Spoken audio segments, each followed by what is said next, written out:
Fast track 24 ஆண்டு அனுபவம், 24 நகரங்களில் 24 மணி நேரமும் உங்கள் சேவையில். உங்கள் ஆதரவிற்கு நன்றி. நாளுக்கு நாள் அதிகரித்து வரும் வெயிலின் தாக்கத்தால் கர்ப்பிணிகளுக்கு கூடுதல் பாதிப்பு ஏற்படும் சூழல் உள்ளது. இதுகுறித்து மகப்பேறு மருத்துவர் சுகன்யாவுடன் நமது செய்தியாளர் முத்துப்பழமதி நடத்தும் உரையாடலை பார்க்கலாம். இந்த வெயிலோட பாதிப்பினால கர்ப்பிணி பெண்கள் என்ன மாதிரி சிரமத்துக்கு உள்ளாவாங்க, அவங்களுக்கு என்ன பாதிப்பு ஏற்படுத்தும், அதை தடுக்க அவங்க என்னெல்லாம் செய்ய வேண்டும்? வெயில் காலத்துல நார்மலாவே எல்லாருக்கும் நீர்ச்சத்து கம்மியா இருக்கும். ஆனா கர்ப்பிணி பெண்களுக்கு மற்றவங்களை காட்டிலும் நீர்ச்சத்து ரொம்ப கம்மியா இருக்கும். அதனால அந்த நீர்ச்சத்தை பேலன்ஸ் பண்றதுக்கு, டீஹைட்ரேஷனை கரெக்ட் பண்றதுக்கு தண்ணீர் நிறைய எடுத்துக்கொள்ளணும். அதோட நீர்ச்சத்து நிறைந்த காய்கறிகள், நீர்ச்சத்து நிறைந்த ஃப்ரூட்ஸ் எல்லாம் எடுத்துக்கணும். மோர் எடுத்துக்கலாம். அண்ட் இளநீர்ல எல்லா எலக்ட்ரோலைட்ஸும் இருக்கும். நேச்சுரலாவே நமக்கு எல்லா எலக்ட்ரோலைட்ஸும் கிடைக்கும். நுங்கு சாப்பிடலாம், மோர் குடிக்கலாம்.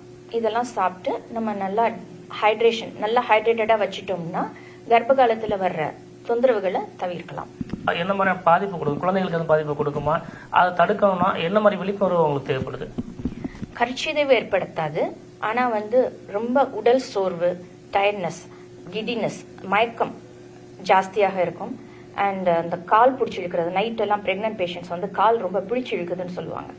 அந்த மாதிரி தொந்தரவுகள் ஜாஸ்தி இருக்கும். அண்ட் குறைந்த மாத பிரசவம் அதிகமா ஏற்படும். கால் வீக்கம் அதிகமா தெரியும். வெப்பத்தினால உயிரிழப்பு வரை கூட போக வாய்ப்பு இருக்கு. ரொம்ப கவனமா பாத்துக்கணும்னு சொல்றாங்களா, அது உண்மையா?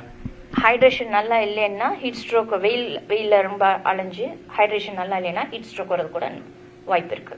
இந்த வெயில் காலத்துல இயல்பாய் பொதுமக்கள் என்ன அனைவரும் செய்ய வேண்டியது என்ன? எல்லாருமே உச்சி வெயில் காலத்துல வெயில்ல போகாம இருக்கிறது நல்லது. அந்த டைம் அவாய்ட் பண்ணிக்கிறது நல்லது. ரொம்ப காட்டன் உடை, லினன் உடைகள், அதுக்கப்புறம் நல்லா லூஸ் ஃபிட்டிங் கிளாத்ஸ் அந்த மாதிரி போட்டுட்டு போகணும். தண்ணீர் எடுத்துட்டே இருக்கணும். குழந்தைகளா இருக்கட்டும், பெரியவர்களாக இருக்கட்டும், அனைவருமே மிகுந்த எச்சரிக்கையோடும் பாதுகாப்பாக இருக்க வேண்டும் என்று அவங்க சொல்லியிருக்காங்க. புதிய தலைமுறைக்காக புதுக்கோட்டையிலிருந்து ஒளிப்பதிவாளர் உதயாவுடன் சுபமுத்து பழம்பதி. ஃபாஸ்ட் ட்ராக் 24 ஆண்டு அனுபவம், 24 நகரங்களில் 24 மணி நேரமும் உங்கள் சேவையில். உங்கள் ஆதரவிற்கு நன்றி.